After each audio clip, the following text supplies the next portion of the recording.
Cek satu. Bismillah. Assalamualaikum warahmatullahi wabarakatuh. Innal hamdalillah nahmaduhu wa nasta'inuhu wa nastaghfiruh wa na'udzu billahi ta'ala min shururi anfusina wa min sayyiati a'malina. Man yahdihillahu fala mudilla lahu wa man yudlil fala hadiya lahu. Wa asyhadu an la ilaha illallah wahdahu la syarika lahu. Wa asyhadu anna Muhammadan abduhu wa rasuluh. Ya ayyuhalladzina amanu taqullaha haqqa tuqatih wa la tamutunna illa wa antum muslimun. Ya ayyuhan nasu taqu rabbakumul ladzi khalaqakum min nafsin wahidah wa khalaqa minha zawjaha wa batha minhuma rijalan katsiran wa nisaa'a. Wattaqullaha alladzi tasaaluna bihi wal arham innallaha kana 'alaikum raqiba. Ya ayyuhalladzina amanu taqullaha wa qulu qawlan sadida yuslih lakum a'malakum wa yaghfir lakum dhunubakum wa may yuti'illaha wa rasulahu faqad faza fawzan 'azima. Amma ba'd. Fa inna asdaqal hadithi kitabullah wa khairal hadi hadi Muhammadin sallallahu alaihi wasallam wa syarrul umuri muhdatsatuha wa kullu muhdatsatin bid'ah wa kullu bid'atin dhalalah wa kullu dhalalatin finnar. Para jamaah sekalian yang dimuliakan Allah Subhanahu wa taala, alhamdulillah di pagi hari yang berbahagia ini Allah tabaraka wa taala mempertemukan kita di majlis yang mulia ini di salah satu rumah-rumah Allah, di salah satu taman-taman surga yang ada di dunia. Kita dikumpulkan oleh Allah Subhanahu wa taala dalam suasana ketaatan kepada Allah, dalam suasana beribadah kepada Allah, yaitu menuntut ilmu syar'i yang dengannya seorang meniti jalan yang menuju surga Allah, yang dengan ilmu itu seorang terhindarkan dari neraka Allah Subhanahu wa taala. Maka kita memohon kepada Allah agar Allah Azza wa Jalla membuka pintu-pintu keilmuan. Allah Azza wa Jalla memberikan ilmunya kepada kita dan mengangkat kebodohan dari dalam diri kita dan mengangkat derajat kita di surga kelak. Dan kita memohon kepada Allah, sebagaimana Allah mengumpulkan kita di majlis yang mulia ini, maka kita memohon agar Allah kelak mengumpulkan kita di surganya. Para jemaah sekalian yang dimuliakan Allah, kita semua yang hadir di sini pasti telah mengikrarkan dua kalimat yang mulia, yaitu syahadatain, la ilaha illallah dan Muhammadur Rasulullah.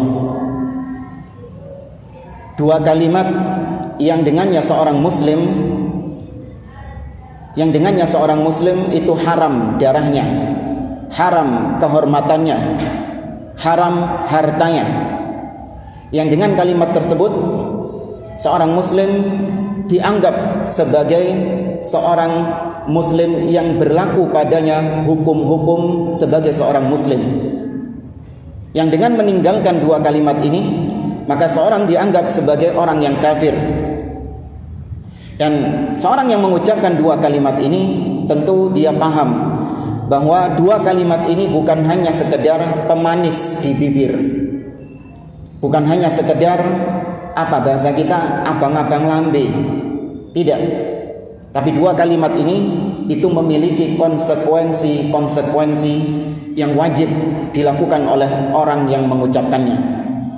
Kalau ucapan la ilaha illallah, maka sebagaimana kita ketahui dan sering kita pelajari, konsekuensinya adalah dia hanya mempersembahkan ibadahnya, hanya mempersembahkan ketundukannya kepada Allah saja, dan dia mengingkari semua yang disembah selain Allah Subhanahu wa taala, baik itu berhala ataupun sesembahan yang berupa nabi-nabi yang disembah, orang-orang soleh yang disembah, atau kuburan-kuburan yang dikeramatkan, itu diingkari, dianggap sebagai sesembahan yang batil, sesembahan yang keliru. Itu makna dari kalimat la ilaha illallah yang insyaallah kita sering mendengar penjelasan dari para ulama tentang hal itu. Tapi bagaimana dengan kalimat Muhammadun Rasulullah? apakah ucapan ini juga memiliki konsekuensi bagi orang yang mengucapkannya? Maka jawabannya pasti iya, ada konsekuensi di dalamnya. Nah, di antara konsekuensi seorang yang mengucapkan la ilaha illallah Muhammadun Rasulullah adalah dia wajib mencintai Nabi SAW melebihi kecintaannya pada apapun. Ya, melebihi kecintaannya terhadap apapun. Dia wajib menjadikan Nabi SAW sebagai manusia pertama yang dia cintai, melebihi dirinya sendiri bahkan. Nah, ini diantara konsekuensi dari kalimat Muhammadun Rasulullah. Apa motivasi kita membahas hal ini? Karena kita lihat orang-orang di sekitar kita, fenomena-fenomena yang ada di antara kaum muslimin, mereka semuanya kalau ditanya cinta nggak sama Nabi, mereka jawabnya iya, kami cinta kepada Nabi SAW. Namun ternyata di antara mereka ada yang mengekspresikan kecintaannya kepada Nabi dengan berlebih-lebihan, dan ada juga yang menyepelekan. Jadi manusia ini menyikapi Nabi SAW itu ada yang berlebih-lebihan dan ada yang menyepelekan. Yang menyepelekan seperti sikapnya orang-orang liberal. Ya, sikapnya orang-orang liberal. Mereka mengatakan bahwa sunnah-sunnahnya Nabi, ajaran-ajarannya Nabi itu wis gak relevan lagi dikerjakan di zaman sekarang. Ya, sunnah-sunnah yang disyariatkan oleh Nabi SAW itu hanya berlaku di zaman beliau. Maka kalau kita di zaman sekarang itu perlu melakukan tajdid. Apa itu? Merefresh kembali, merombak kembali ajaran Islam sehingga sesuai dengan perkembangan zaman yang ada, dikondisikan dengan kondisi negeri masing-masing. Karena kalau sunnahnya Nabi, Islamnya Nabi itu cocoknya dipraktekkan di Arab sana. Tapi kalau dipraktekkan di Indonesia nggak cocok adanya. Ini ada orang-orang yang menyepelekan Nabi SAW. Tapi nek ditakoni, ente cinta nggak sama Nabi? Mereka ngomongnya cinta kepada Nabi. Nah, ini yang menyepelekan. Ada yang sebaliknya berlebih-lebihan kepada Nabi SAW, sampai-sampai mendudukkan Nabi itu setara dengan Allah Subhanahu Wa Taala, menyanjung Nabi dengan sanjungan-sanjungan yang lebay, yang berlebih-lebihan, sebagaimana yang terdapat di dalam syair qasidah Burdah yang dikarang oleh Al-Busiri, yang banyak dibaca oleh kaum muslimin. Dikatakan di situ, ya akramal khalqi ma liman aludhu bihi siwaka inda hululil hadithil amami. Wahai makhluk yang mulia, maksudnya Nabi SAW, tiada bagiku tempat berlindung dikala musibah datang kepadaku kecuali hanya kepadamu. Anak lupa bawa bukunya jemaah di mobil. Boleh tak ambil? Hah? Isi ibu-ibu ya. Iya. Lupa tadi.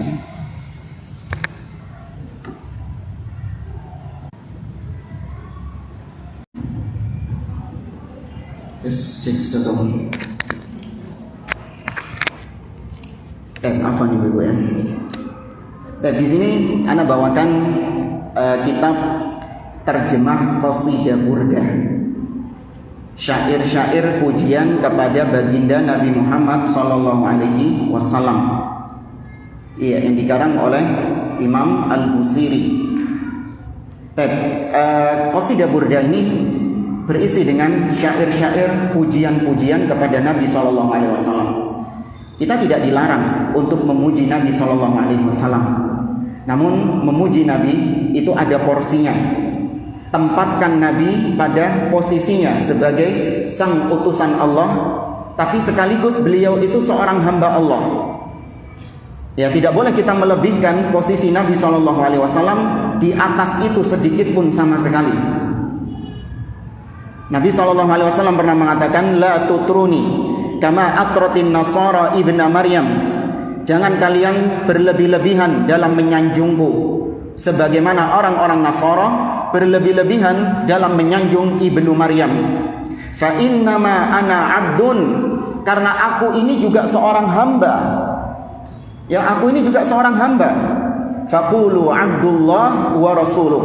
Maka katakanlah bahwa aku ini adalah seorang hamba, tapi aku juga seorang utusan Allah Subhanahu wa taala. Beliau bukan Tuhan. Ya, beliau bukan orang yang memiliki perbendaharaan langit dan bumi, tidak. Maka orang-orang yang memuji Nabi SAW secara berlebih-lebihan, ini hakikatnya bukan cinta kepada Nabi, namun justru itu pelecehan terhadap Nabi SAW. Salah satunya ini yang kita dapatkan di dalam qasidah Al-Burdah. Tadi disebutkan, ya akramal khalqi ma liman aludhu bihi siwaka inda hadithil amami. Wahai makhluk yang mulia. Atau ibu-ibu ada yang mau jadi relawan baca terjemahnya? Nanti dikira anak ngarang-ngarang sendiri, ustaz ngarang-ngarang dulu. Sakjane gak ngono artine. Ini halaman 55. Yang ini ya.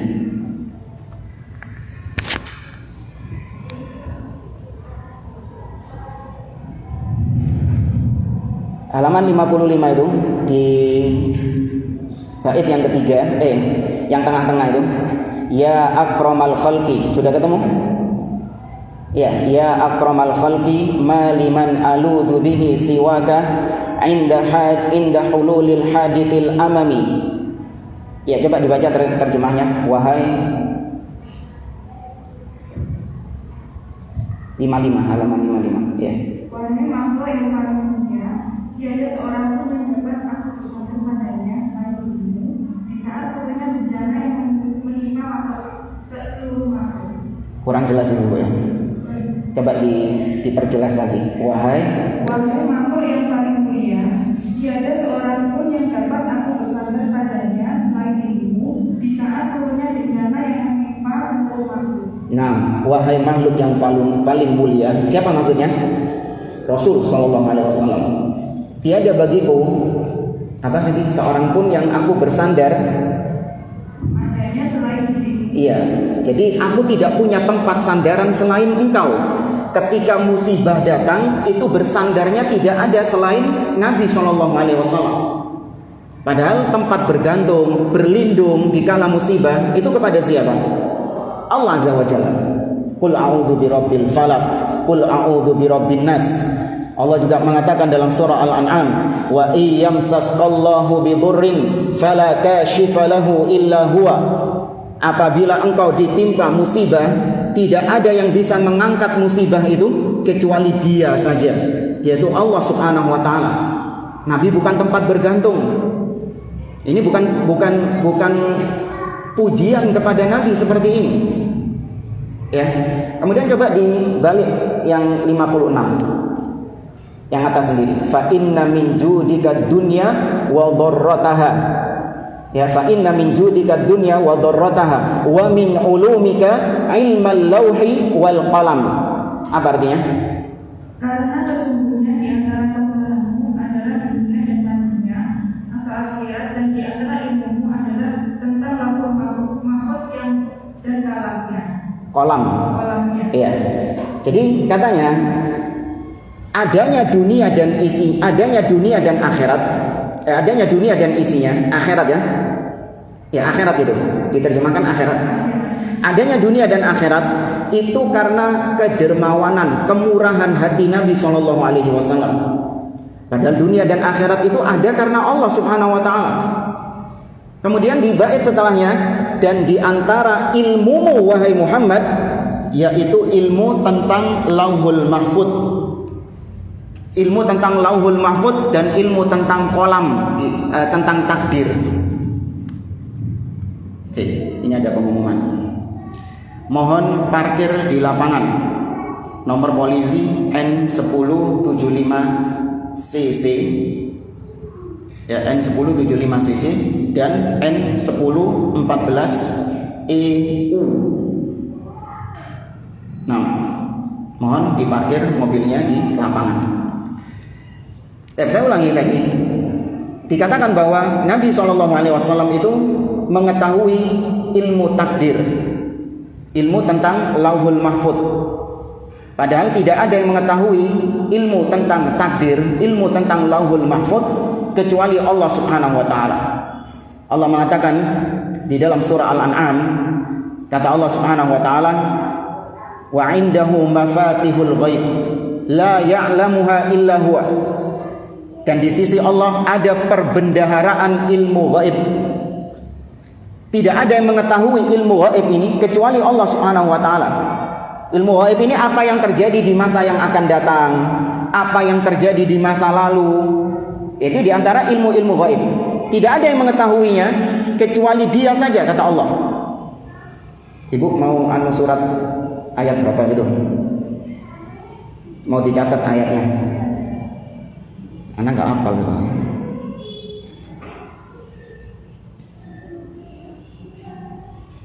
Al-An'am ayat 59.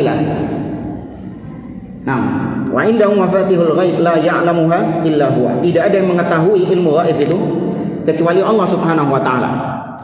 Kemudian Ibu bisa lihat dalam surat Al-A'raf. Ya, surat Al-A'raf ayatnya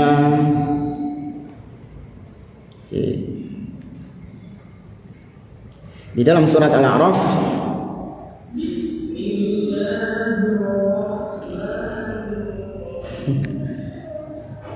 ayat yang ke-188. Kalau bisa langsung dibuka sekarang aja. Surat Al-A'raf ayat 188. Di mushaf itu halaman 175. Ya, di mushaf ayat halaman 175, halamannya. Ayatnya 188 surat Al-A'raf. Wis ketemu dulu. Cepat kan pakai HP kan cepat ya. Baik. Perhatikan ayatnya. Allah mengatakan qul la amliku li nafsi naf'an wala dharran illa ma syaa Allah. Qul, katakan wahai Muhammad. Ini perintah dari Allah kepada Nabi. Katakan wahai Muhammad, la amliku li nafsi naf'an wala dharran illa ma syaa Allah.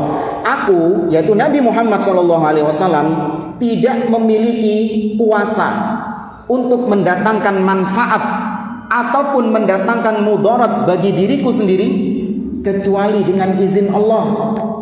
Nah, kalau Nabi Tuhan, Nabi bisa ngatur mana yang manfaat, mana yang mudarat buat dirinya. Itu bisa diatur sendiri sama Nabi. Kemudian dikatakan walau kuntu a'lamul ghaiba lastakthartu minal khair wa ma massani su'. Andai kata aku tahu ilmu gaib, yaitu tadi yang katanya ilmu Lauhul Mahfuz, seandainya Nabi tahu ilmu gaib, maka tentu aku akan ditimpa kebaikan-kebaikan dan aku tidak akan ditimpa keburukan. Nah, kalau Anda baca sirah, Nabi itu pernah nggak ditimpa hal-hal yang tidak mengenakan? Pernah tahu kisahnya tentang Nabi berdakwah ke kota Taif? Diapain Nabi di situ? Dibalangi waktu jemaah. Iya. Di sana Nabi berharap supaya ada orang yang mau masuk Islam, mau beriman kepada beliau. Tapi satupun penduduk Taif gak ada yang mau beriman. Sik mending pulang tangan kosong. Tapi ternyata Nabi SAW sudah nggak ada yang beriman kepada beliau, plus pulang Nabi berlumuran darah. Kalau Nabi tahu ilmu gaib, budal nggak? Kira-kira Nabi tetap berangkat nggak? Kalau tahu di sana dia bakal dilemparin batu, ngapain? Nah, ini menunjukkan Nabi tidak tahu hal gaib. Loh Ustaz, Nabi kan tahu tentang kejadian-kejadian akhir zaman. Nabi tahu tentang munculnya Dajjal, turunnya Nabi Isa, ya, keluarnya Ya'juj dan Ma'juj. Itu kan kejadian di masa yang akan datang. Nabi tahu. Berarti Nabi tahu tentang hal gaib. Jawabannya gimana, jemaah? Maka jawabannya Nabi tahu cuman yang dikasih tahu sama Allah Subhanahu wa taala. Yang enggak dikasih tahu sama Allah, kembali hukum asalnya, Nabi tidak tahu. Kalau dikasih tahu sama Allah, iya Nabi tahu, wong itu informasi dari Allah kok. Nabi pernah dalam suatu perjalanan bersama rombongannya, Ada Aisyah juga di situ. Tiba-tiba di tengah perjalanan Aisyah ini kehilangan kalungnya. Pernah tahu kisahnya? Aisyah kehilangan kalungnya. Kemudian Nabi memerintahkan para sahabat untuk mencari kalung itu. Digoleki nang dindi gak ketemu kalungnya jemaah. Sampai akhirnya pasrah sudah. Ternyata di mana kalungnya? Ada yang tahu ibu? Apa karena nggak ada hadiahnya? Malas jawabnya. Ada yang tahu akhirnya kalungnya ketemu di mana? Mana tadi? Di bawahnya unta. Nah, hanya sudah pasrah, nggak ketemu. Ketika mau beranjak pergi, untanya berdiri, baru ketemu itu kalungnya di situ. Maka ini berarti Nabi tidak tahu hal gaib. Seandainya Nabi tahu hal gaib, sejak awal Nabi sudah mengatakan di bawah unta sudah. Aisyah radhiyallahu anha pernah dituduh berzina. Ya enggak? Pernah tahu kisahnya? Hadithatul ifk. Itu sempat membuat prahara di rumah tangga Nabi SAW. Nabi itu sempat bingung, apakah benar Aisyah ini berzina ataukah tidak. Nabi menunggu wahyu dari Allah Subhanahu wa taala. Aisyah pulang ke rumah bapaknya, Abu Bakar As-Siddiq, sampai menangis dia. Itu. Kalau Nabi tahu ilmu gaib, maka beliau akan langsung memvonis enggak, Aisyah enggak berzina. Ya, ini menunjukkan bahwa Nabi SAW itu tidak mengetahui ilmu gaib. Kembali ke tema kita, maka ada sebagian orang-orang yang hulu, berlebih-lebihan kepada Nabi, sampai menjadikan Nabi SAW itu disifati dengan sifat-sifatnya Allah Subhanahu wa taala. Maka Ahlus Sunnah wal Jamaah itu pertengahan. Ahlus Sunnah pertengahan antara yang menyepelekan Nabi dengan yang berlebih-lebihan kepada Nabi SAW. Sebagaimana Islam pertengahan antara Yahudi dan Nasrani. Yahudi menyepelekan para nabi dan rasul, bahkan mereka menghina, mencaci maki, bahkan mereka membunuh para nabi dan rasul. Yahudi itu Allah katakan dalam surah Ali Imran, kata Allah, qad sami'a Allahu qaulal ladzina qalu innallaha faqirun wa nahnu aghnia. Sungguh Allah telah mendengar ucapan orang-orang Yahudi yang mengatakan bahwa Allah itu miskin sedangkan kami inilah orang-orang kaya. Sanaktubu ma qalu, kata Allah, sungguh kami akan catat perbuatan mereka, ya, wa qatlihimul anbiya bighairi haqq, dan kami akan balas perbuatan mereka yang telah membunuh para anbiya, membunuh para nabi. Itu Yahudi kebiasaannya gitu, melecehkan nabi, yang membunuh nabi, berbuat makar kepada nabi. Sebaliknya orang-orang Nasara berlebih-lebihan kepada nabi. Sebagaimana mereka menjadikan Nabi Isa alaihissalam itu salah satu dari 3 oknum Tuhan yang mereka sembah. Isa itu Allah, Allah itu Isa. Allah katakan dalam surah Al-Maidah, laqad kafaral ladzina qalu innallaha huwal masih ibnu Maryam. Sungguh telah kafir orang-orang yang mengatakan Allah itu adalah Nabi Isa bin Maryam. Islam pertengahan. Islam tidak melecehkan Nabi, ya, tidak menyepelekan Nabi, namun Islam juga tidak berlebih-lebihan mendudukkan posisi Nabi. Nah, ini sikap Ahlus Sunnah wal Jamaah di antara 2 firqah yang tadi kita katakan menyimpang. Jamaah dimulakan oleh Allah Subhanahu wa taala, seorang yang mengaku cinta kepada Nabi SAW, maka tentu dia harus membuktikan cintanya itu. Karena kalau cuma sekedar slogan-slogan, jargon-jargon, aku cinta, bikin kaos gitu, I love Muhammad, anak kaos sih, I love Muhammad, oh cinta Nabi gitu. Ngono gak cinta Nabi? Apakah itu realisasi perwujudan dari cinta Nabi SAW? Atau bikin lagu religi, judulnya Cinta Rasul. Apakah itu bentuk ekspresi cinta Nabi SAW yang Allah dan Rasulnya perintahkan kita untuk mencintai Nabi kayak gitu? Enggak. Yang jadi masalah itu bukan kita mencintai Nabi, tapi yang jadi masalah Nabi mencintai kita apa enggak. Yang jadi masalah bukan kita mencintai Allah, tapi yang jadi pikiran kita, apakah Allah mencintai kita? Kalau orang ngaku-ngaku cinta banyak. Sebagaimana seorang penyair pernah mengungkapkan dalam bait syairnya, kullun yadda'i waslan bilaila wa laila lam tuqirru lahum bidzaka. Semua orang ngaku-ngaku punya hubungan dengan Laila. Ya, semua orang, cowok-cowok, laki-laki itu ngaku-ngaku punya hubungan sama Laila.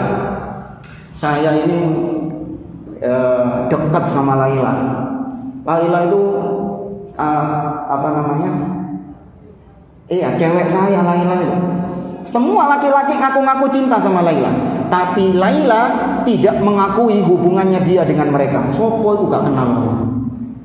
Kok dibilang ceweknya, kok dibilang pacarnya, dibilang istrinya, aku lo gak kenal sama dia. Itu isin lah menurut. Nah, sama dengan orang yang mengaku cinta Nabi, mengaku cinta Allah, banyak. Tapi apakah Allah cinta kepada dia? Apakah Nabi cinta kepada dia? Ini yang jadi pertanyaan. Ya. Jemaah dimuliakan oleh Allah Subhanahu wa taala, cinta kepada Nabi itu cinta kepada Nabi muncul dari dua hal. Yang pertama kali cinta kepada Nabi itu munculnya dari dalam hati kita dulu. Ya, muncul dari hati dulu. Mencintai Nabi SAW itu dengan hati. Baru kemudian dari hati ini diaplikasikan dengan perbuatan anggota badan. Nah, ini harus ada dua ini, cinta di dalam hati dan kemudian dipraktekkan dalam perbuatan aktivitas anggota badan. Kalau hilang salah satunya, maka nggak sah cintanya. Dia Masya Allah mempraktekkan sunnah-sunnah Nabi SAW, membela Nabi SAW dengan anggota badannya, dengan hartanya, dengan lisannya. Tapi ternyata hatinya dia itu kosong dari cinta kepada Nabi. Cuman pencitraan saja dia ini. Nah, ini maka cintanya kepada Nabi tidak sah. Demikian juga dengan ada orang yang cinta kepada Nabi, namun tidak dipraktekkan dengan anggota badannya. Sebagaimana Abu Thalib, paman Nabi SAW. Abu Thalib ini cinta nggak kepada Nabi? Nemen cintai. Belani dia ini pasang badan jemaah. Abu Thalib ini pasang badan. Ada sing mutik Nabi, ponaannya ini, dia yang pertama kali ada di hadapannya. Tapi ternyata dia nggak beriman kepada Nabi SAW. Maka meskipun dia tulus mencintai dalam hati, namun kalau tidak dipraktekkan dalam aktivitasnya, maka tidak sah cintanya. Harus ada kedua unsur ini, cinta dalam hati dan dipraktekkan dalam kehidupan sehari-hari. Ustaz, masa saya ini mencintai Nabi? Mungkin ibu-ibu bertanya kayak gitu. Saya kan harus yang harus saya cintai kan suami saya. Masa saya cinta kepada Nabi? Nabi kan bukan suami saya. Maka beda jemaah. Cinta kepada suami sama cinta kepada Nabi. Meskipun sama-sama cinta, tapi hakikatnya berbeda. Anda cinta kepada Nabi itu bukan syahwat. Beda dengan Anda cinta kepada suami, itu ada syahwat di situ.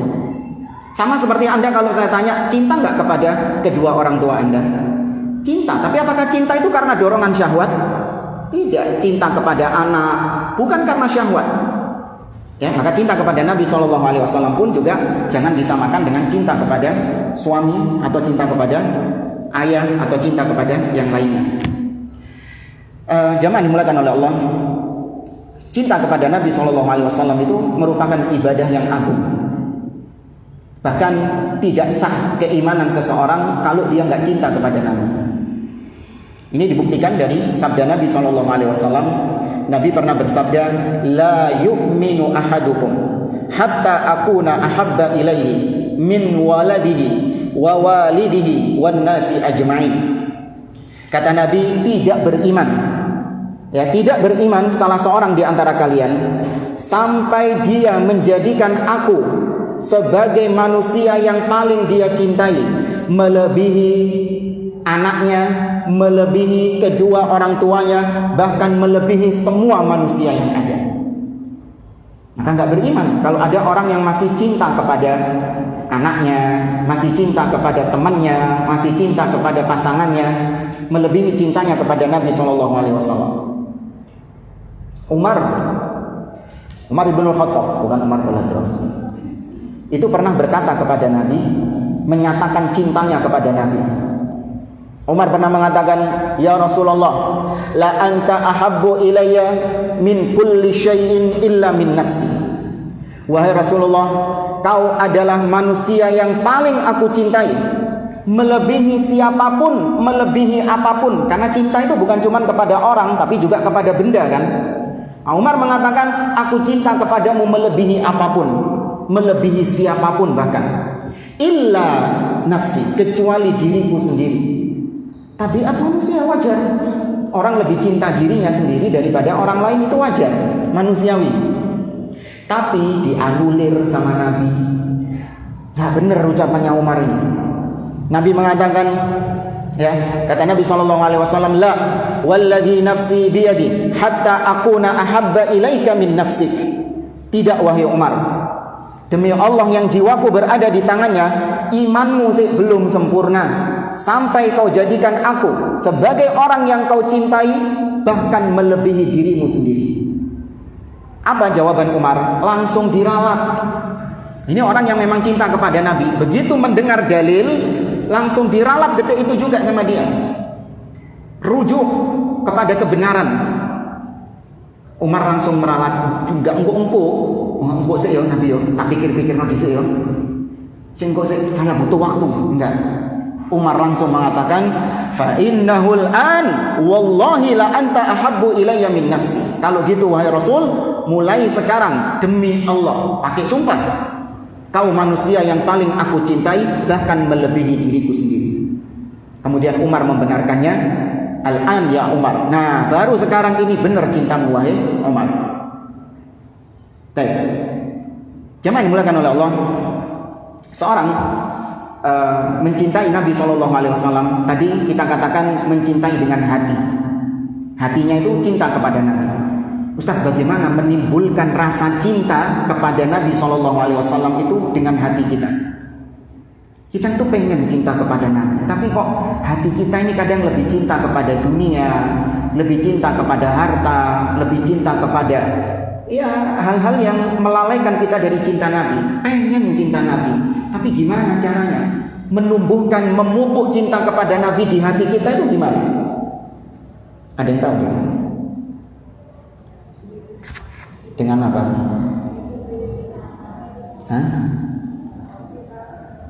Ittiba itu dengan perbuatan. Nanti beda, itu poin yang kedua.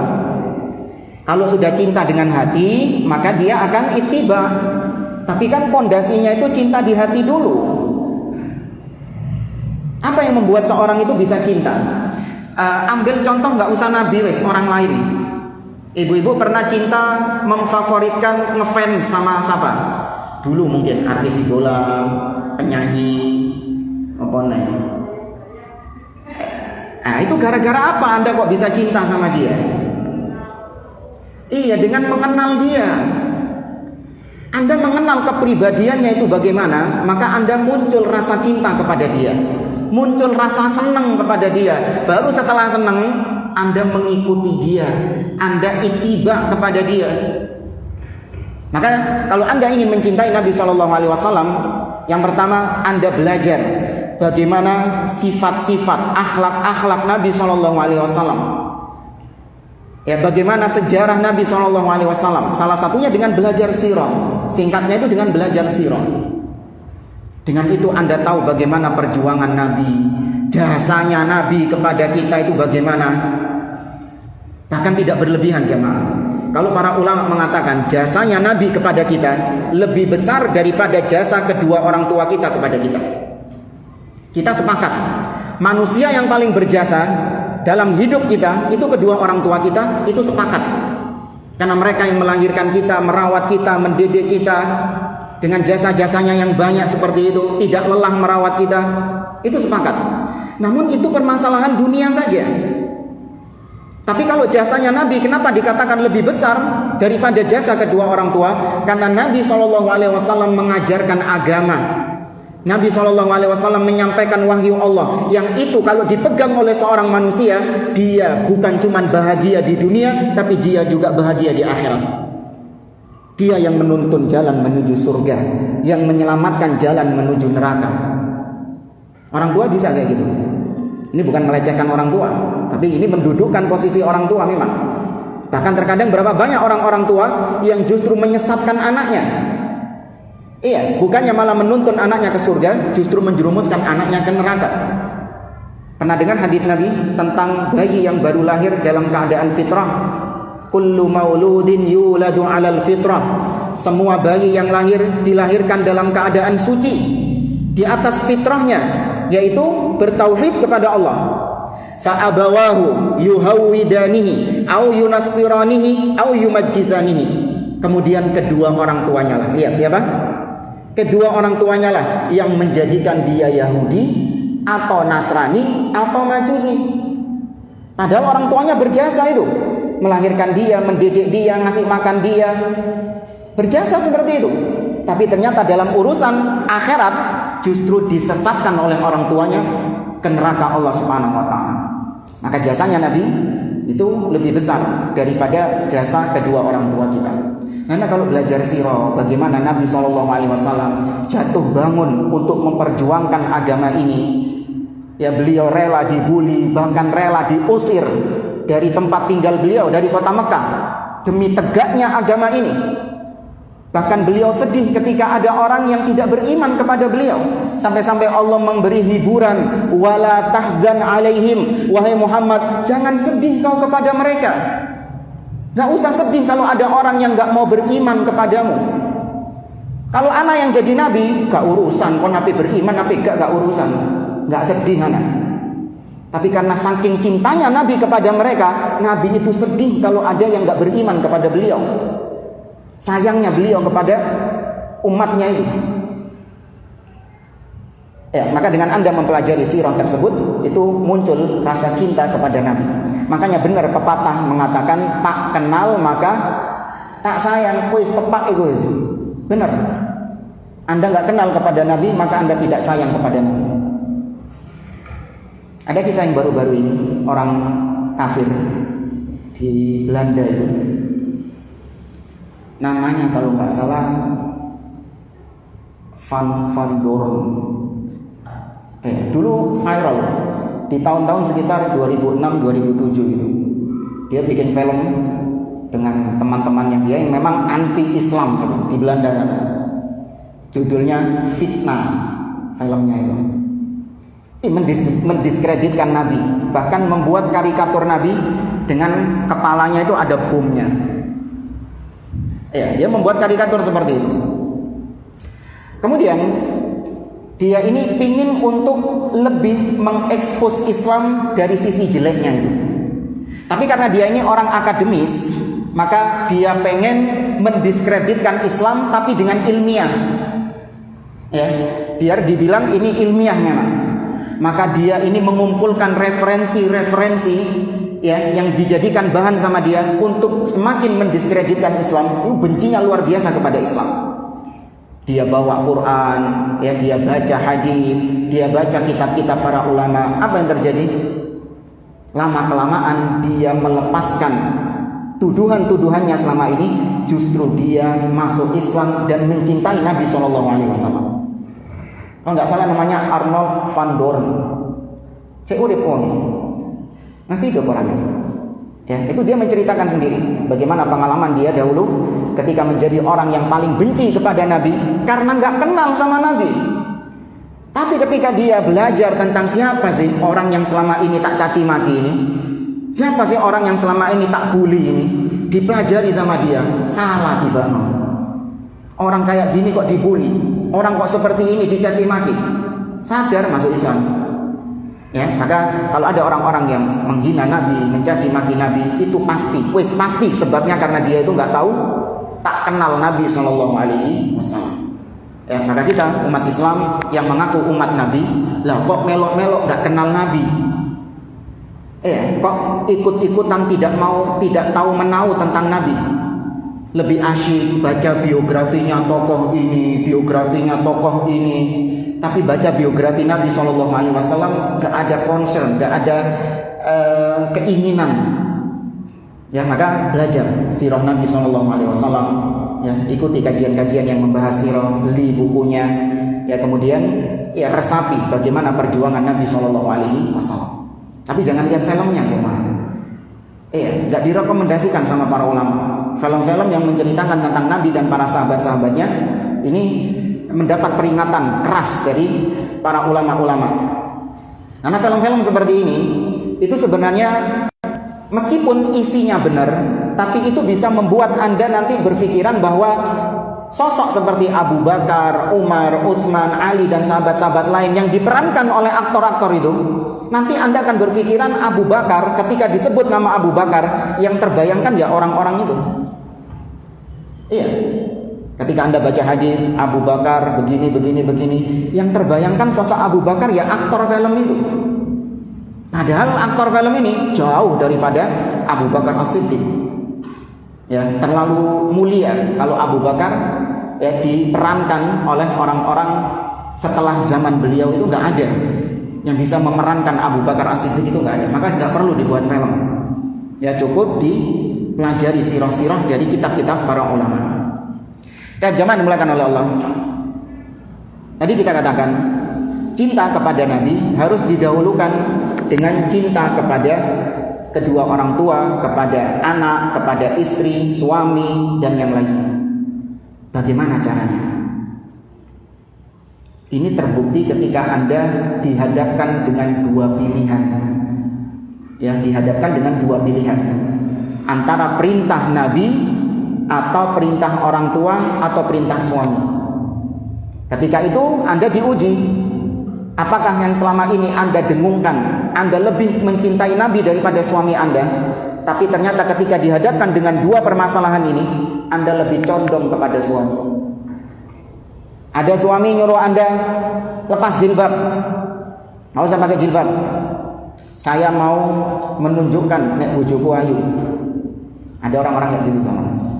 Saya pernah dapat pertanyaan dari jamaah, Ustaz, apakah harus taat kepada suami yang nyuruh untuk lepas jilbab karena suami mau kedatangan kawan lamanya dulu, ya, dan dia ingin membuktikan bahwa istrinya itu cantik. Jadi ada semacam challenge. Ya, teman-teman ini suaminya ini yaitu challenge ayu-ayuan bojo. Jadi nek bojone jilbaban cadaran itu gak ketok ayune, maka disuruh buka. Ada juga yang mau reuni, ikutan reuni, ketemu mantan. Nah, dia pingin pamer, nek bojoku luwe ayu timbangi mantane. Jadi bojone disuruh tampil all out, tampil secantik-cantiknya. Sedangkan Nabi SAW memerintahkan wanita untuk menutup auratnya. Ya, dan melarang wanita untuk tabarruj. Ya, waqarna fi buyutikunna wala tabarrajna tabarrujal jahiliyatil ula. Dan menetaplah di rumah-rumah kalian wahai wanita muslimah, dan janganlah kalian bertabarruj sebagaimana tabarrujnya orang-orang jahiliyah dahulu. Maka ketika dihadapkan dengan kondisi seperti ini, terlihat dia lebih condong kepada siapa, cintanya lebih condong kepada siapa. Allah berfirman dalam surah At-Taubah ayat 24. Dibuka jemaah. Surat At-Taubah ayat 24. Ana izin minum dulu ya.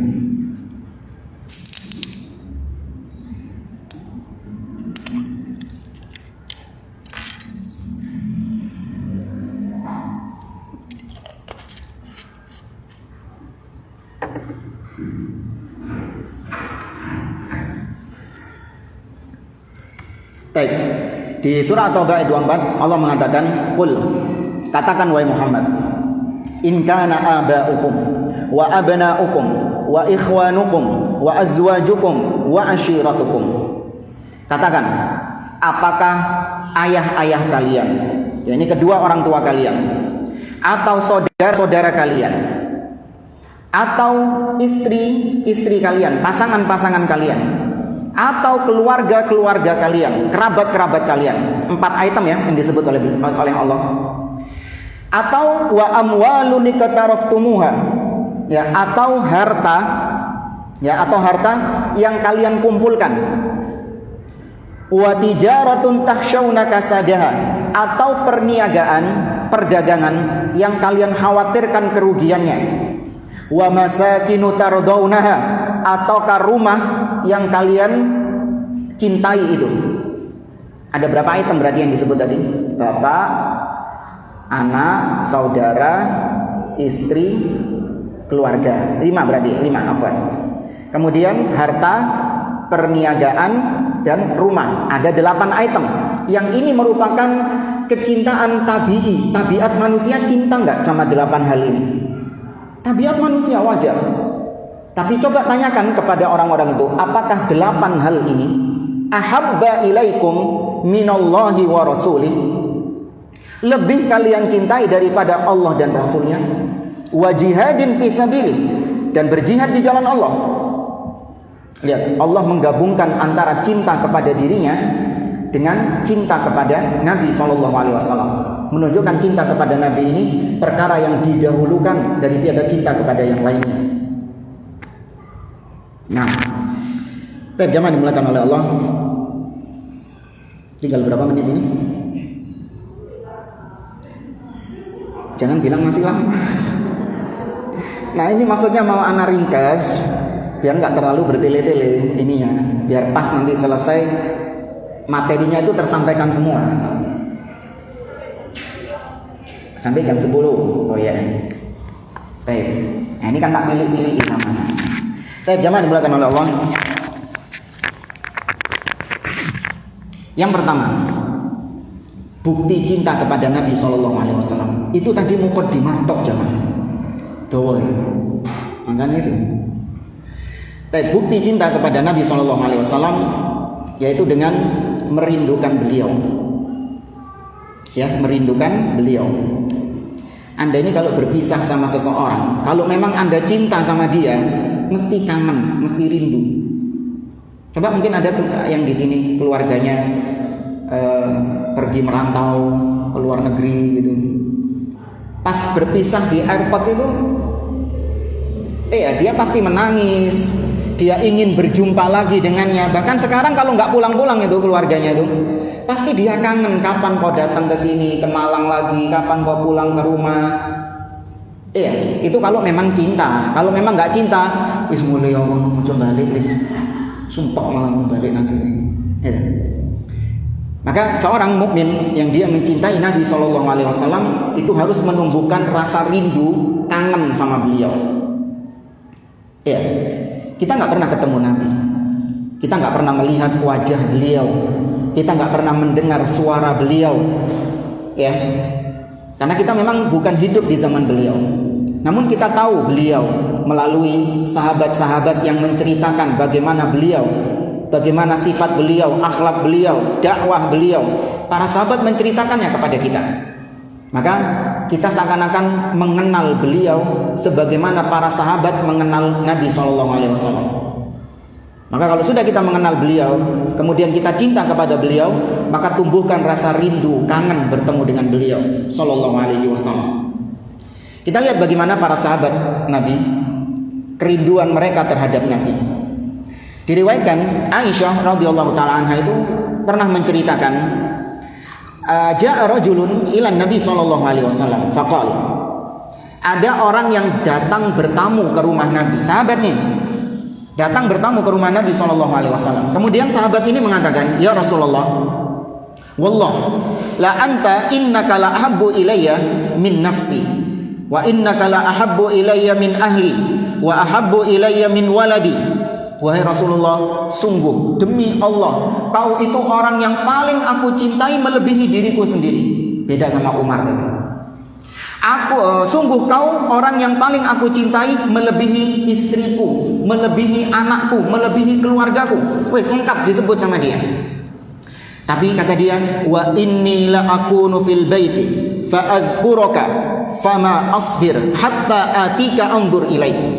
Tapi ya Rasulullah, aku ini kalau lagi di rumah itu mesti kepikiran kau. Galau, mesti kepikiran Nabi ngapain ya sekarang ya? Apa beliau dalam keadaan baik-baik saja? Mesti mengkhawatirkan Nabi. Jangan-jangan Nabi lagi diganggu sama orang-orang Quraisy. Jangan-jangan Nabi lagi disakiti sekarang. Gitu, kepikiran terus. Gak tenang uripe dhek. Kalau kita mikirin apa?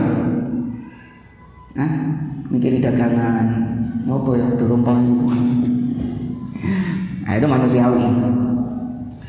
Tapi kemudian kata dia, aku kalau sudah perasaanku sudah kayak gitu, kepikiran engkau, aku nggak tenang sehingga aku harus bertemu denganmu, ngelihat langsung kondisimu, baru leko. Oh, Nabi tak apa-apa. Leko dia. Tapi ada satu yang dia khawatirkan sama. Kalau di dunia dia enak, ketika dia lagi galau, khawatir kepada Nabi, dia tinggal jalan ke rumah Nabi, delok Nabi, oh aman, alhamdulillah. Enak kalau di dunia.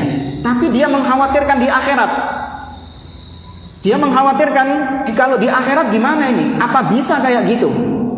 Dia mengatakan kepada Nabi, perhatikan. Wa idza dzakartu mauti wa mautak, araftu annaka idza dakhaltal jannah rufi'ta ma'an nabiyyin wa anni idza dakhaltul jannah khasyitu alla arak. Ya Rasulullah, aku tahu ketika aku mengingat bahwa aku akan mati dan kau pun juga akan mati.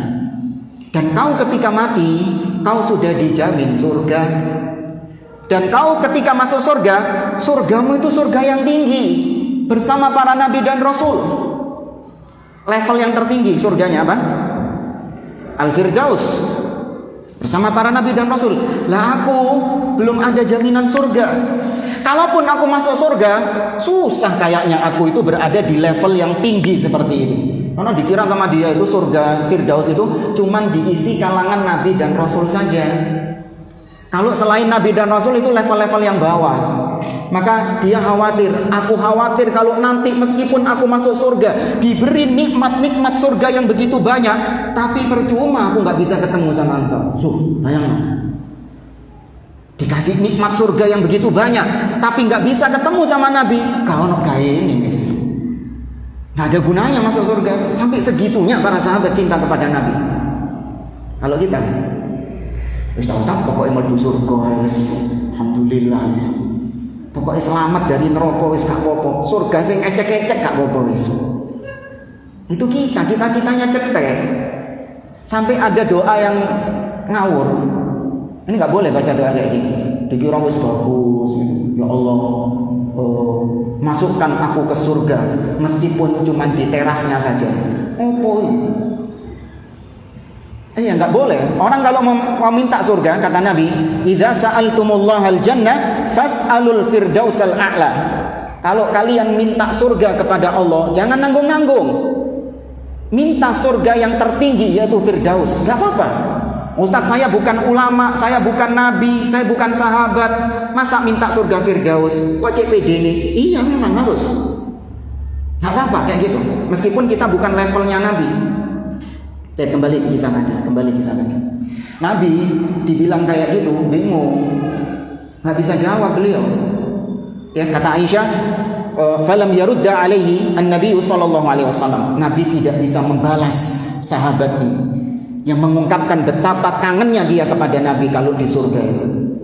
Hatta nazala Jibril, sampai Jibril datang membawakan firman Allah, kabar gembira bagi orang-orang yang memang ingin berjumpa dengan Nabi, bersua dengan Nabi, berkumpul dengan Nabi di surga, ada harapan. Allah berfirman dalam surah An-Nisa, "Wa may yuti'illaha war rasul fa ulaika ma'al ladzina an'ama Allahu 'alaihim minan nabiyyin was-siddiqin wasyuhada was-shalihin." Surah An-Nisa ayat 69. Nah, surah An-Nisa ayat 69. Kabar gembira, Allah mengatakan barang siapa yang taat kepada Allah, taat kepada Rasul, maka kelak dia akan dikumpulkan. Perhatikan, dia akan dikumpulkan bersama orang-orang yang Allah berikan nikmat atas mereka, yaitu dari kalangan nabi, dari kalangan siddiq, dari kalangan syuhada, dari kalangan salihin. Mereka itulah yang menemani mereka di surga. Allahumma ja'alna minhum. Semoga kita termasuk dalam ayat ini. Nah, maka coba sekarang masing-masing kita merenungkan, apakah ada perasaan rindu itu dalam diri kita seperti sahabat ini? Kalau nggak ada, maka tumbuhkan rasa rindu itu. Ingin berjumpa dengan Nabi, tanamkan keinginan itu dalam diri kita. Karena Nabi juga itu merindukan kita, jemaah. Jangan dianggap Nabi itu nggak merindukan umatnya. Nabi merindukan umatnya. Bahkan umat yang belum pernah beliau temui seperti kita ini. Diriwayatkan Nabi SAW itu pernah suatu ketika berada di kuburan Baqi'. Makam Baqi' yang di Madinah itu dekat Masjid Nabawi itu. Nabi pernah berada di situ. Kemudian Nabi mengatakan, waditu law anni qad ra'aitu ikhwani. Kata Nabi, aku berharap seandainya aku bertemu dengan ikhwani, dengan saudara-saudaraku. Di situ ada sahabat, bingung kabeh deh sahabat ini. Duh, ini gak dianggap saudara kita. Paham ya maksudnya? Nabi mengatakan seandainya aku bisa bertemu saudara-saudaraku. Ya iki sapa nek kudu saudaraku, gitu. Para sahabat bertanya, ya Rasulullah, awalasna ikhwanak? Ya Rasulullah, bukankah kami juga saudara-saudaramu?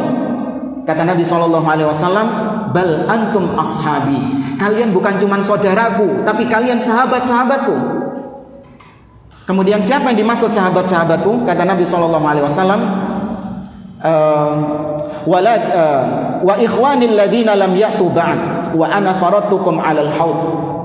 Yang dimaksud saudara-saudaraku adalah mereka yang nanti datangnya belakangan. Mereka enggak pernah berjumpa denganku, tapi nanti datangnya belakangan.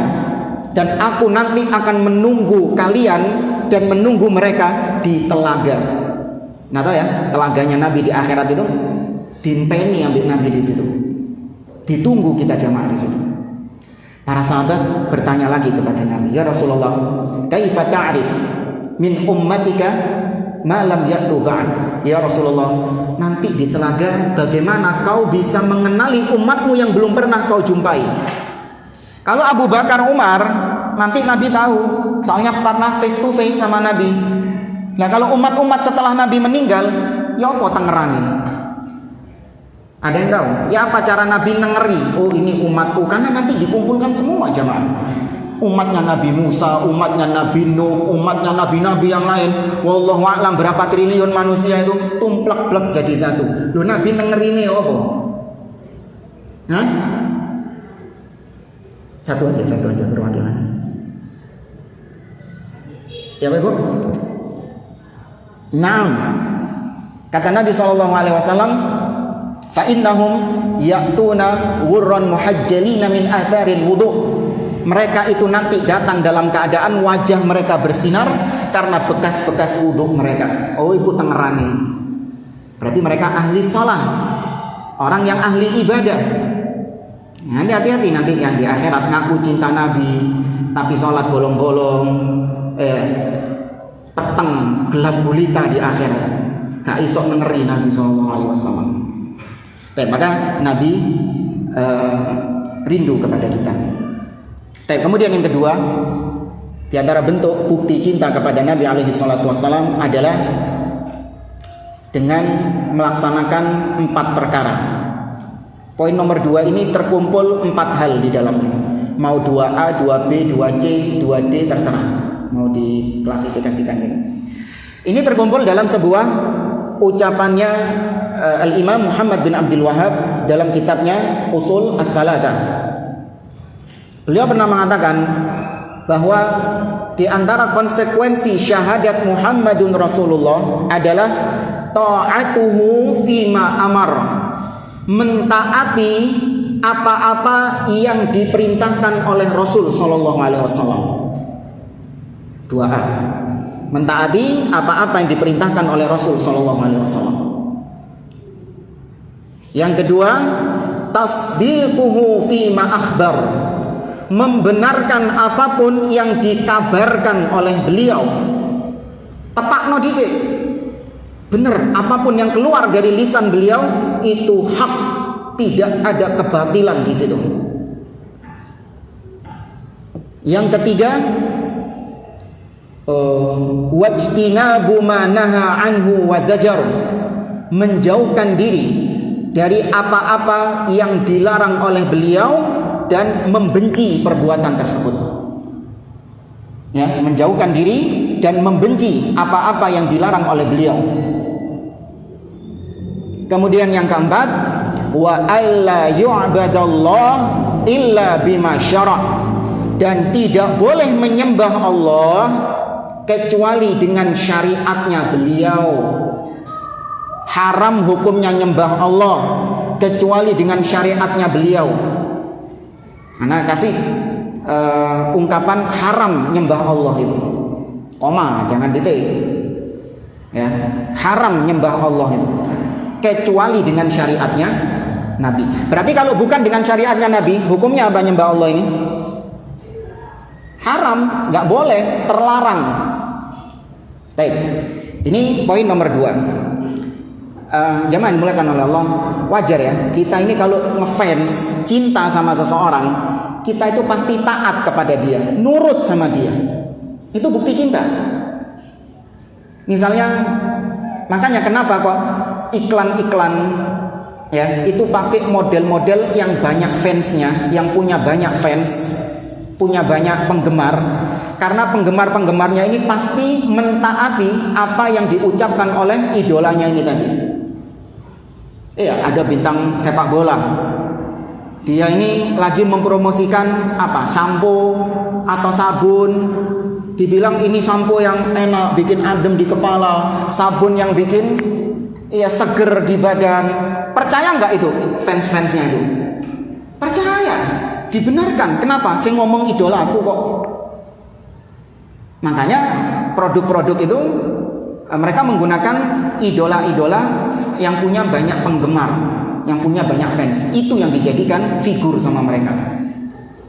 Nah, kalau yang dibikin bintang iklan ini orang yang nggak dikenal, ya gak payu produknya. Nah, ini suatu hal yang wajar. Seorang penyair pernah mengatakan, "Lau kana hubbuka shadiqan la ata'tahu." Seandainya cintamu itu jujur, tulus, maka kau pasti akan nurut kepada dia. Li'annal muhibba liman ahabba muti'. Karena orang yang mencintai itu mesti nurut sama orang yang dicintai. Itu sudah jadi sunnatullah, itu sudah. Ya, maka mencintai Nabi itu dengan mentaati perintah-perintah beliau. Ya, dengan mentaati perintah-perintah beliau sallallahu alaihi wasallam semampu kita. Ya, dan banyak perintah-perintah Nabi itu yang kita keteteran jamaah. Benar enggak? Kita ini sehari-hari banyak sunnah-sunnah Nabi, amalan-amalan Nabi yang kita kalau dikumpulkan jadi satu, kewalahan kita nggak bisa. Maka untuk apa kita memunculkan inovasi-inovasi baru yang Nabi SAW tidak perintahkan? Nggak perlu. Cukupkan diri dengan apa yang diajarkan Nabi, itu sudah bentuk bukti cintamu kepada Nabi. Justru dengan kau mengarang-ngarang apa yang tidak diajarkan Nabi, itu bukan malah semakin mencintai Nabi, justru itu semakin mendurhakai Nabi. Durhaka. Anda kalau cinta kepada orang tua, mesti nurut sesuai sama pesanan orang tua. Orang tua perintah apa, ya sudah dituruti kayak gitu. Kita dulu pernah bikinin kopi buat paman kalau nggak salah. Ya, nggak tahu paman, nggak tahu ayah saya. Nggak salah abi saya. Itu pernah nyuruh bikin kopi. Ya, dia minta kopinya itu nggak pakai gula. Jangan, nggak usah pakai gula, kopi tok saja. Tapi tak bikinin di belakang. Kayak no kopi. Tak incit sama anak. Na'udzubillah rasanya. Pahit tak karuan. Nah, karena sayang sama bapak anak, kesian. Ya apa sih kopi pahit ngene kok diombe. Masakno. Tak kei gula sedikit. Karena rasa kasihan saya, tak kasih gula sedikit. Tak incipi, oh enak. Iki seneng iki bapak iki pasti. Tak suguhno. Diombe, disemprot gitu. Marah dia. Sudah dibilang nggak usah pakai gula, kenapa pakai gula? Loh iya Pak, kan pahit. Kesian kalau minum kopi pahit. Loh biarkan, memang aku sukanya kopi pahit. Bapak sukanya memang kopi pahit. Ya, jadi kalau kau memang taat kepada, cinta kepada orang tua, sesuai dengan apa yang diperintahkan oleh orang tua, ya sudah laksanakan. Nggak usah diimprovisasi. Meskipun niatnya baik nggak tadi? Baik niatnya. Tapi kalau itu bukan perintah orang tua, kalau tema kita Nabi, kalau itu bukan perintah Nabi, tinggalkan sudah. Tadi sebagian orang mengatakan yang penting niatnya kan baik, Tat. Yang penting niatnya kan baik, Ustaz. Masa nggak boleh? Nggak boleh. Ada orang-orang di zaman Nabi, sebagian sahabat itu, mereka itu niatnya baik, tapi karena keluar dari tuntunan Nabi, maka disalahkan sama Nabi. Pernah dengar 3 orang sahabat yang bertamu ke rumah Nabi, pengen tahu tentang ibadahnya Nabi SAW kalau di dalam rumah. 3 sahabat ini kepo ini apa? Ingin tahu Nabi itu kalau di rumah ya apa sih? Karena mereka nggak bisa ngelihat, mereka ngelihatnya Nabi ketika di luar rumah. Maka mereka tanya kepada istri Nabi, gimana sih Nabi kalau di rumah? Dijelaskan. Kalau nggak salah Maimunah bintu Harith, istri Nabi, yang menjelaskan Nabi itu kalau di rumah ngini. Mari dijelaskan kabeh. 3 orang sahabat ini melongok heran. Kok ngono tok ya? Tak kira Nabi iki nek nang omahku, wah gitu. Gledek ngono tok dibano. Sebagian yang lain nyeletuk. Dia nyeletuk ini. Tahu yang nyeletuk ya? Di antara 3 orang ini nyeletuk mengatakan qad ghufira lahu ma taqaddama min dzambihi wa ma ta'akhkhar. Iya wajar. Nabi itu sudah diampuni dosa-dosanya yang lalu dan yang akan datang, sudah diampuni dosanya Nabi SAW. Wajar kalau di rumah ibadahnya biasa-biasa saja. Wa aina nahnu mir Rasulillah. Nah kalau kita dibandingin Nabi sudah dijamin surga, kita nggak dijamin surga, maka kita harus lebih daripada Nabi. Nah mulai. Tuh, teori logikanya benar nggak? Secara akal benar nggak? Nabi sudah dijamin surga. Anda kalau ketika sekolah dulu, ada kawan Anda yang pintar luar biasa, belum ujian sama gurunya sudah divonis lulus anak ini.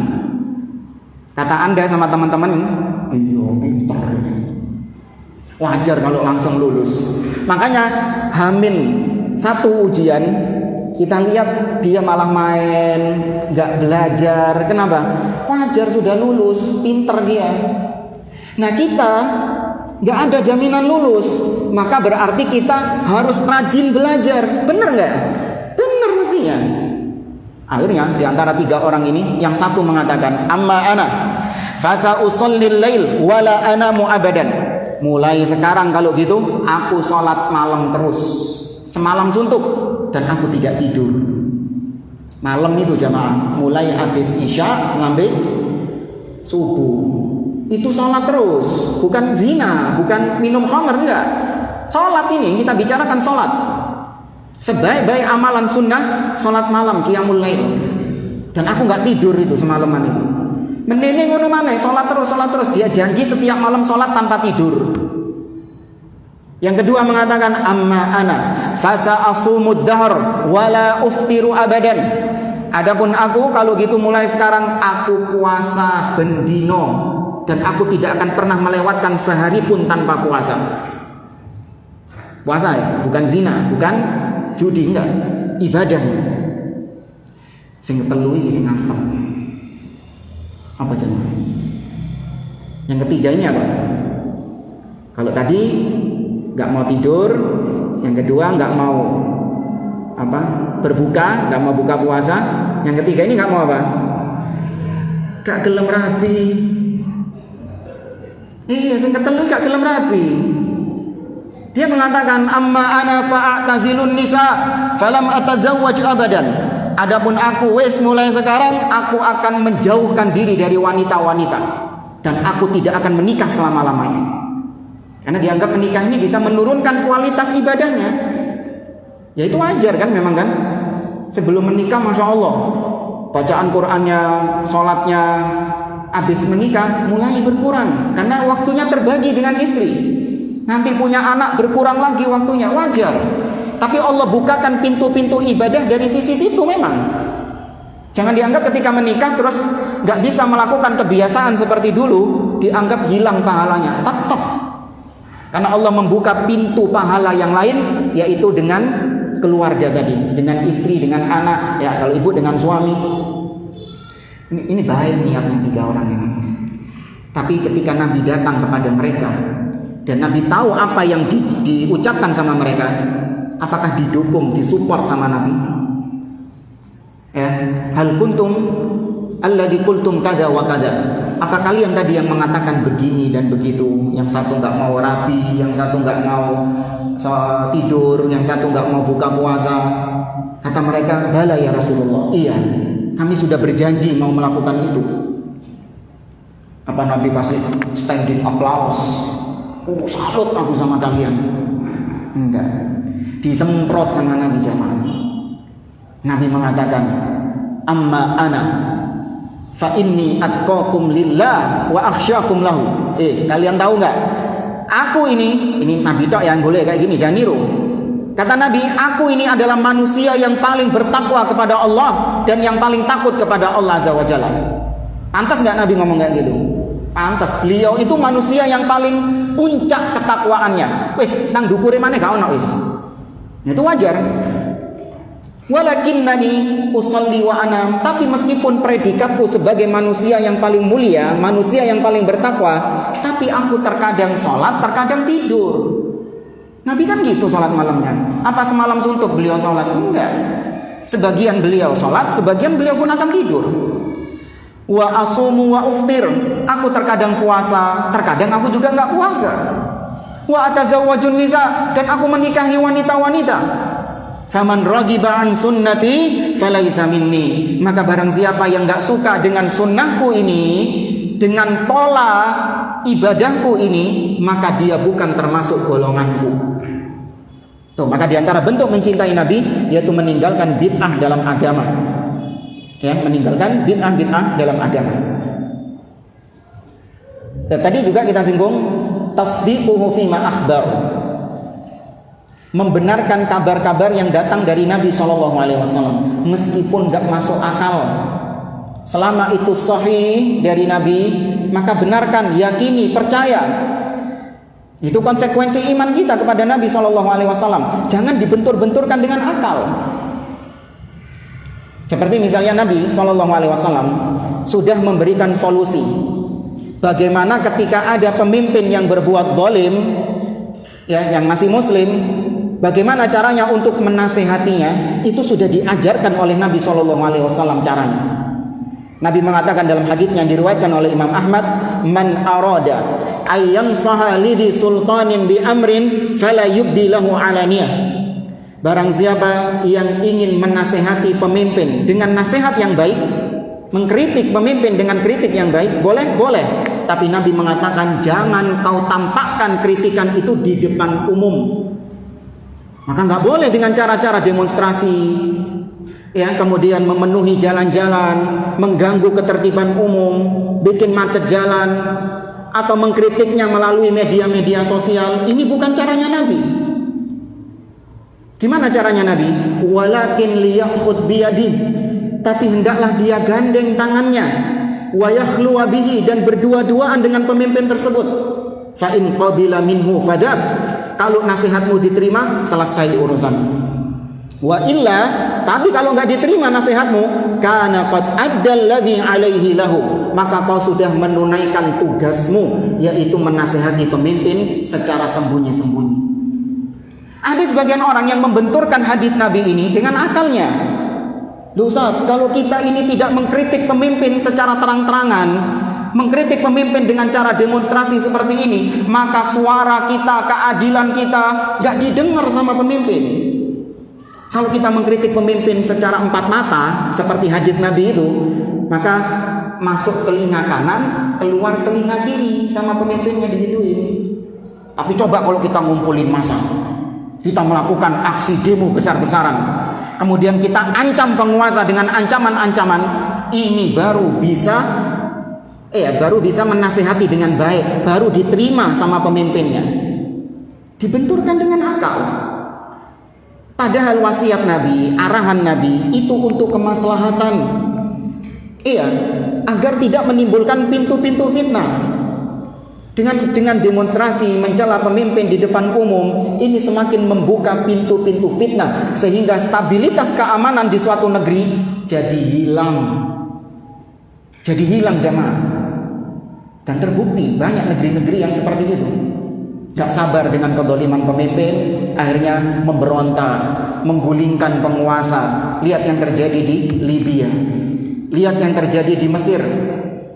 Imam Hasan Al-Basri mengatakan, walau annan nas idza betulu min qibali sultanihim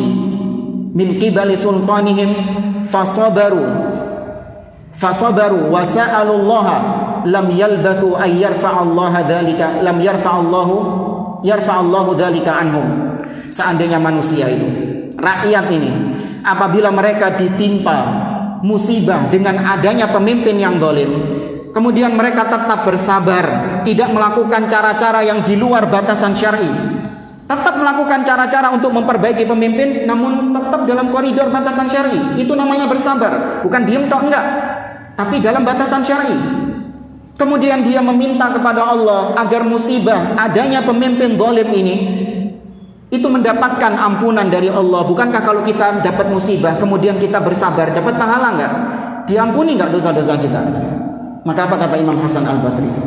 Gak lama Allah akan mengangkat musibah itu dari mereka. Yang penting sabar dulu.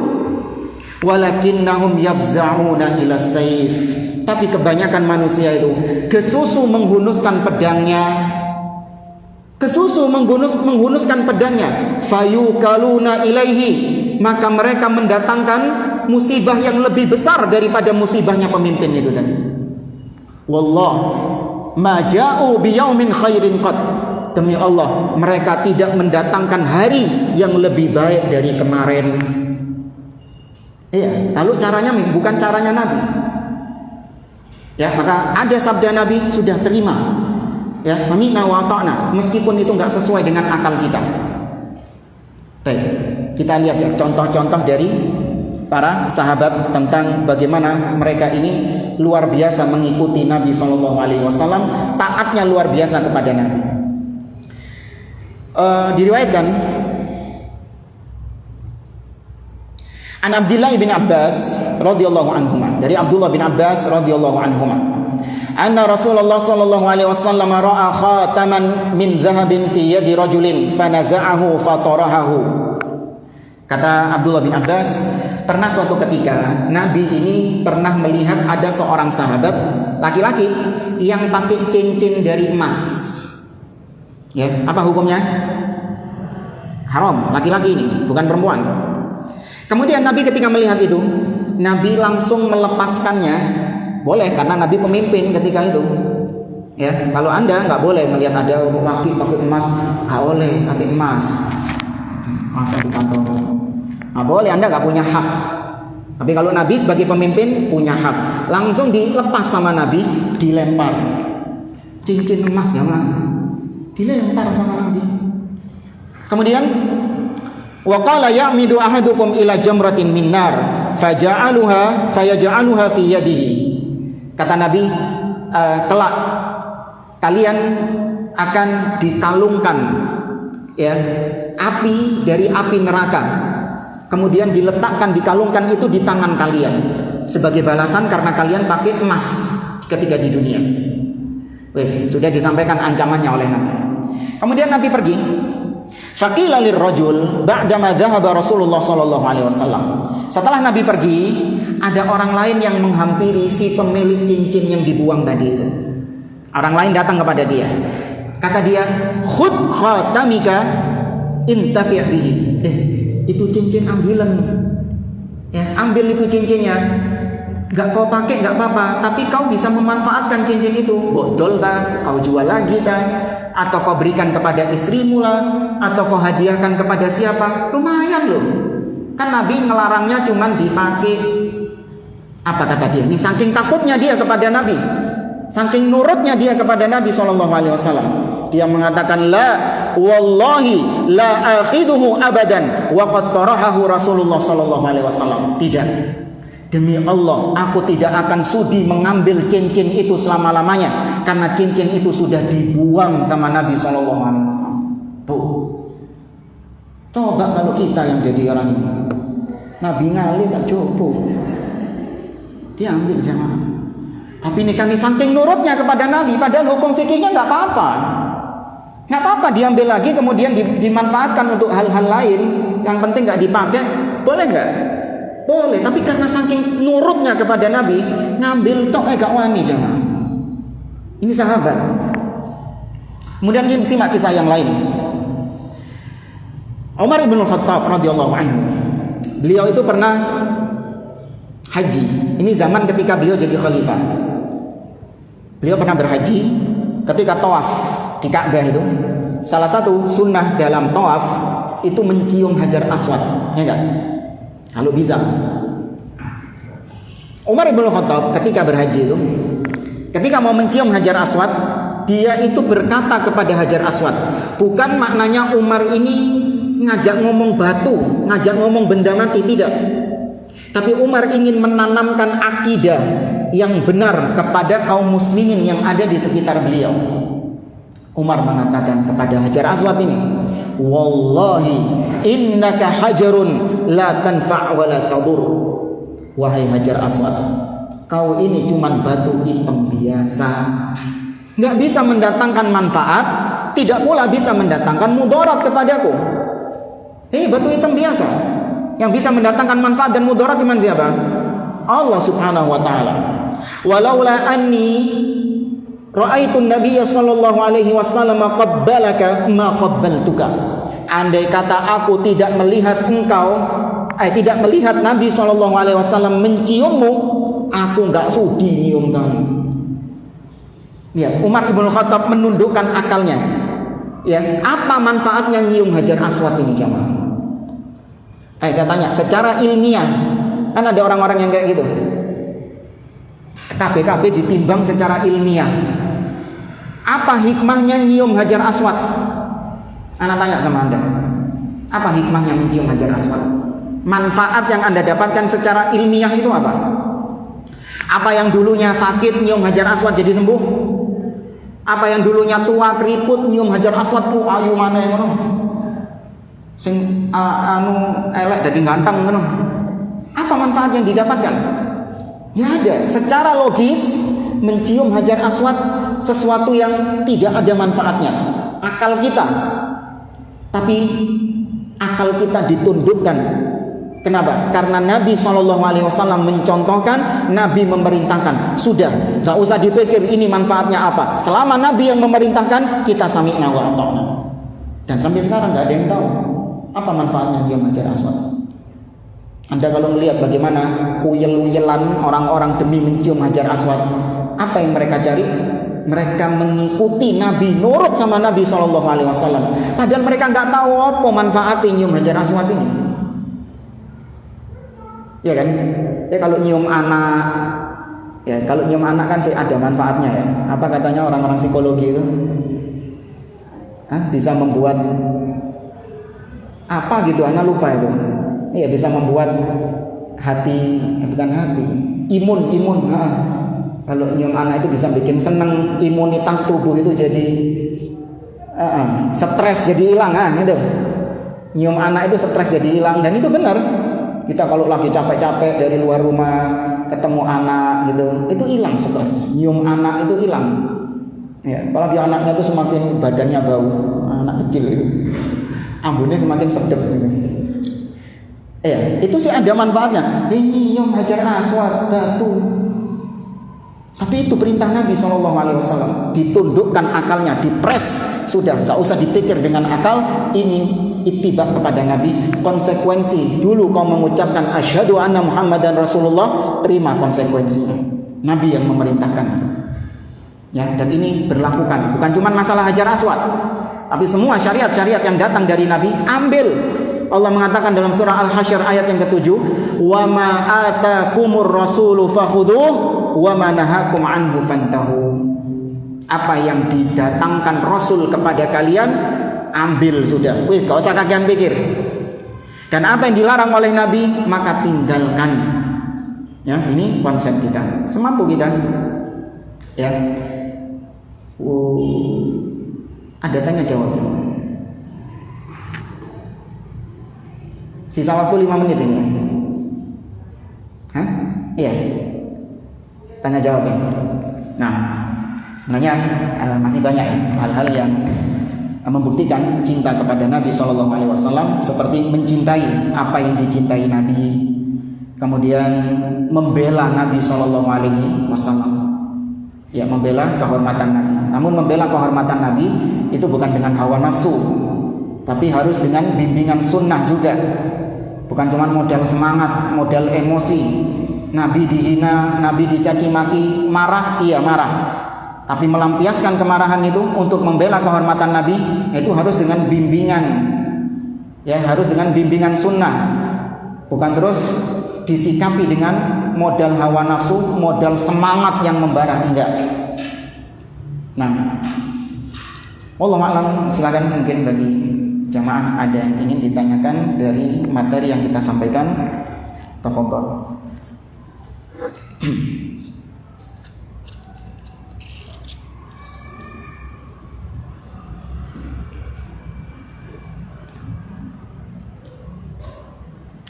Bu, ada yang bertanya?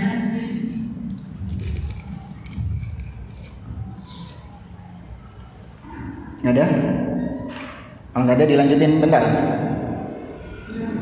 Hah? Atau buyar? Oh, dilanjutkan sedikit. Baik, Anda sebenarnya ingin berbicara tentang fenomena yang belakangan ini terjadi, yaitu orang-orang kafir yang membuat hinaan kepada Nabi SAW. Seorang Muslim yang hatinya ada kecintaan kepada Nabi, sebagaimana tadi kita katakan cinta di dalam hati, ketika mendengar sang kekasih dicaci maki, dihinakan, maka tentu harus ada perasaan marah, nggak ridho.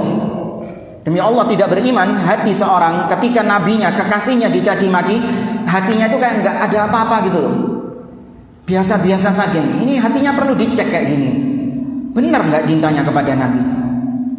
Jadi itu yang pertama. Jadi harus ada kecemburuan dalam diri kita. Kemudian bagaimana melampiaskan hal tersebut? Nah, ini yang jadi masalah.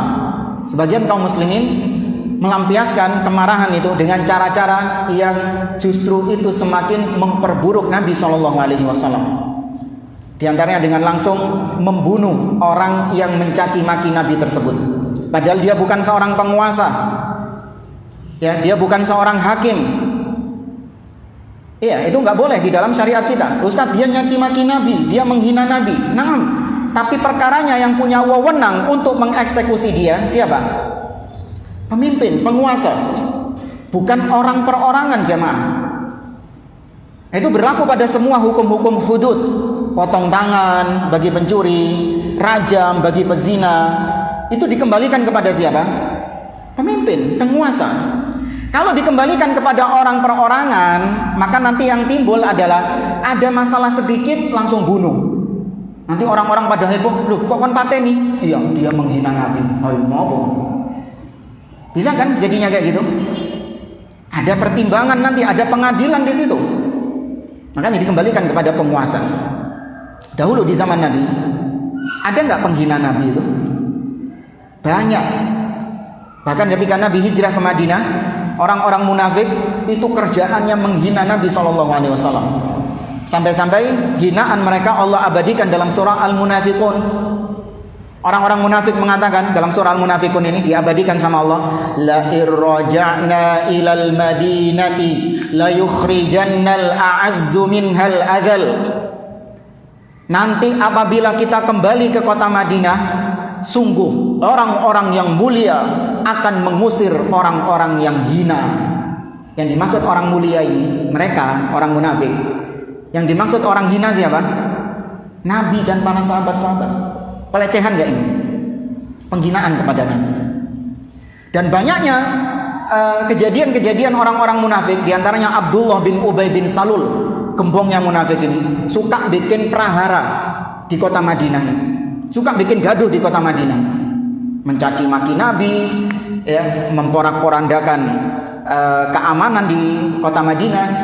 Umar ngelihat track recordnya Abdullah bin Ubay ini sudah kayak gitu, Umar gemes. Umar bin Khattab dan Umar Baladro. Umar gemes, gregetem sudah sama orang ini, belenek pisan sama orang ini. Sudah mencaci maki Nabi dan lain sebagainya. Umar bin Khattab bukan spontanitas langsung membunuh Nabi, enggak. Umar tanya dulu kepada Nabi, ya Rasulullah, da'ni adribu unuqahu. Wahai Rasulullah, boleh enggak kau biarkan aku untuk memenggal kepala orang ini? Karena hukum syar'i, orang yang menghina Nabi diapakan? Dibunuh. Hukum syar'inya itu. Tapi eksekusinya siapa tadi yang menentukan? Hakim, penguasa. Makanya Umar tanya dulu kepada Nabi. Apa jawaban Nabi? La, jangan wahai Umar. Hatta la yuqal anna Muhammadan qatala ashaban. Jangan wahai Umar. Karena aku khawatir nanti beritanya di frame. Ya, beritanya nanti dibingkai Muhammad membunuh sahabatnya sendiri. Loh, nggak dibunuh sama Nabi. Jelas-jelas orang ini menghina Nabi SAW, mencaci maki Nabi SAW. Tapi pertimbangan dibunuh atau enggak, ini dikembalikan kepada penguasa. Coba nek sido dipateni, gimana jemaah? Tercatat dalam sejarah sampai hari ini, Nabi SAW membunuh sahabatnya sendiri. Karena Abdullah bin Ubay, orang munafik ini, dohirnya ini apa? Penampakannya dia ini apa? Muslim. Mereka menampakkan diri sebagai sahabat Nabi juga. Orang luar ngelihatnya kayak gitu, dikeker Nabi mateni koncoe dhewe, ini Nabi yang kejam ini. Koncoe dhewe dipateni. Padahal nggak tahu ini bukan teman, ini munafik, musuh ini. Tapi berita itu memang kayak gitu, frame-nya itu. Ini pertimbangan maslahat dan mafsadat. Ustaz, bagaimana dengan urusan boikot memboikot? Boikot produknya orang-orang kafir. Nah, ini sama juga.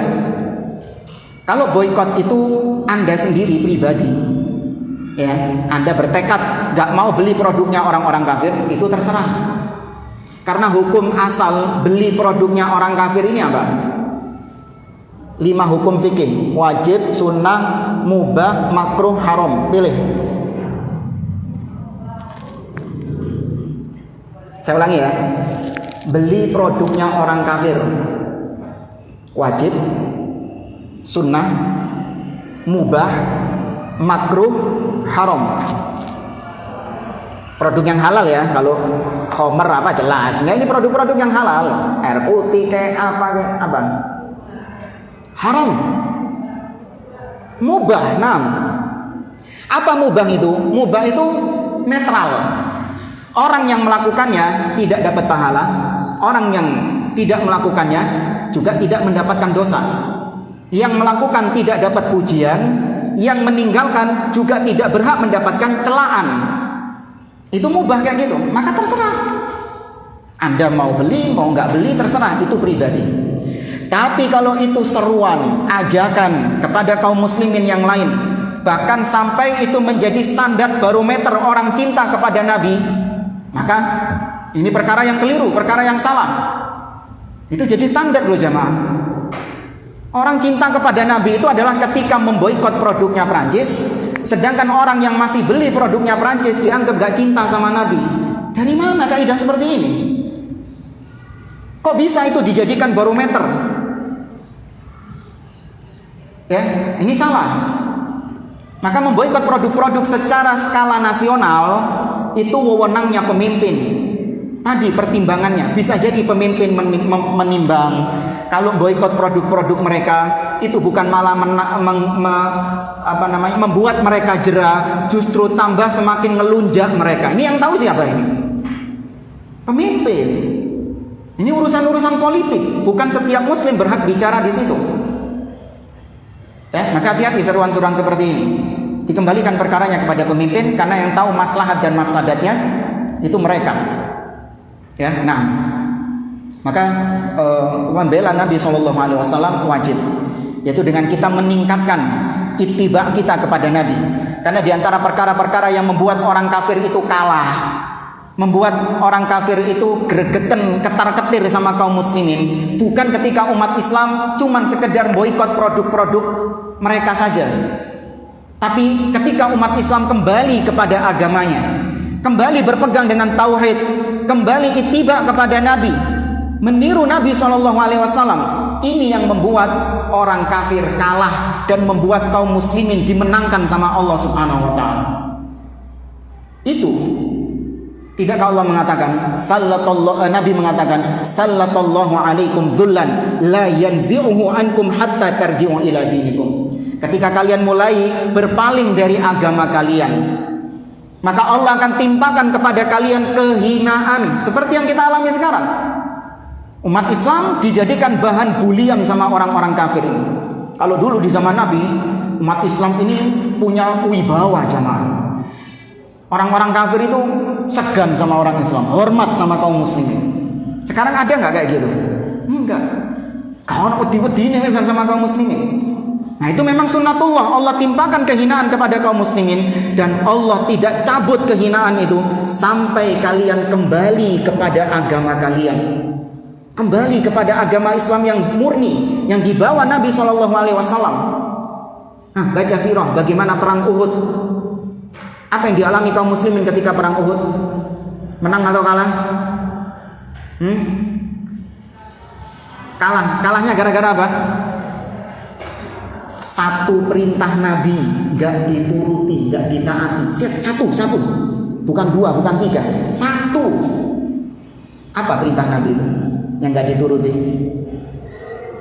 Archer, pemanah, disuruh tetap yang ojo nang dindi, mau kalah mau menang, wis tetap kena dari belakang. Kalah mereka. Satu perintah Nabi nggak dituruti, nggak ditaati, kekalahan yang menimpa. Kita di zaman sekarang berapa perintah Nabi yang nggak kita turuti? Wis nggak usah nyalahkan orang lain, ngaca sendiri sama diri kita. Kita yang jadi penyebab kekalahan kaum muslimin. Ya nggak usah nyari ya Ustaz, gara-gara tonggoku itu memang ya nggak taat sama Nabi. Oh enggak, kita sendiri ini banyak yang tidak taat kepada Nabi SAW. Ya makanya ini introspeksi bagi diri kita, untuk kita kembali mempelajari agama kita, mempelajari sunnah Nabi kita SAW. Ya semoga Allah Azza wa Jalla menjadikan kita umat Nabi Muhammad kelak dikumpulkan bersama beliau di surganya. Hadza wallahu a'lam bishawab. Kurang lebihnya mohon maaf. Kita akhiri majelis kita. Subhanakallahumma rabbana wa bihamdik, asyhadu an la ilaha illa anta, astaghfiruka wa atubu ilaik. Wa akhiru da'wana anil hamdulillahi rabbil alamin. Wassalamualaikum warahmatullahi wabarakatuh.